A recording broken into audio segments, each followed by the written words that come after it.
The Misinformation of Cannabis and How to Educate the Least Informed. Capstone Project for Cannabis Science and Operations for 2021 by Osei Doyle. Let's take a walk through history. It's 1908. Abraham Flexner wrote a book, The American College, that caught the attention of the Carnegie Foundation. At the request and with funding from Dale Carnegie and J.D. Rockefeller in 1910, Adam Flexner researched the European medical system to inform his recommendation for an upgrade of the American medical education. This produced a set of papers known as the Flexner Report. This closed many medical schools and shaped how we dispense medication to patients. Because of the research from Flexner, everything that wasn't backed by science was in question. This excluded natural cures, wisdom of homeopath, herbalists, and naturopath doctors.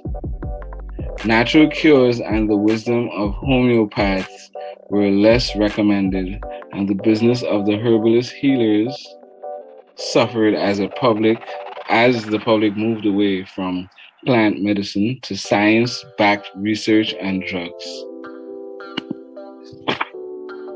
The result, cannabis was written out of the American Pharmacopoeia in 1942. This text was the prime resource for doctors when treating the health needs of their patients. Another important point that I discovered in my research was that Harry Anslinger, who served as the commissioner of the Federal Bureau of Narcotics, worked with Randolph Hearst, a media mogul. Through the magazine Mogul Hearst, they negatively portrayed Black and Hispanic communities as being out of control when using cannabis. You might be familiar with some of their propaganda, such as Reefer Madness, that came out of this time period. Anslinger, in his role as commissioner, presented the Marijuana Act to Congress, and it was signed in 1937, which outlawed processing and the sales of marijuana. This was in place for years, and in the 1970s Controlled Substance Act, cannabis received the highest scheduling, Schedule 1. This classification indicates that it has no currently accepted medical use and a high potential for abuse. This time period we refer to as the war on drugs. So, what do you think? Who does this impact the most? Let's take a look at the older generation. According to a 2019 study by Constantino and a group of researchers, their data suggests an overwhelming support for medical cannabis and its use in the hospice setting. Their finding highlights important opportunities to support hospice providers and their patients through education and the development of policies around medical cannabis. I agree with this.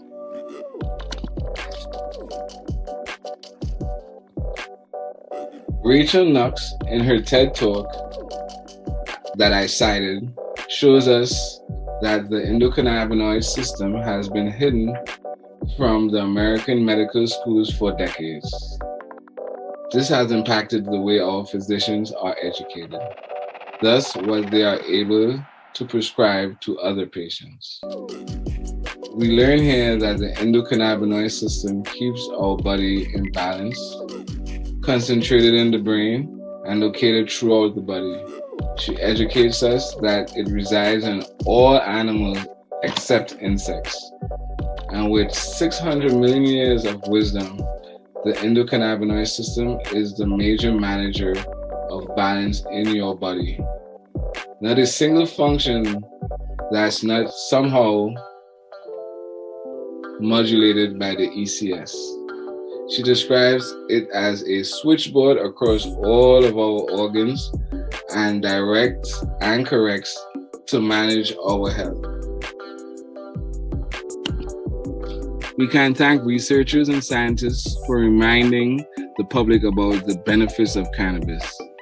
And it is now up to all of us to pass on the truth of it, the history and the value of medical cannabis, and also encourage others to take classes like this where we can be a part of the knowledge required to educate the least informed amongst us.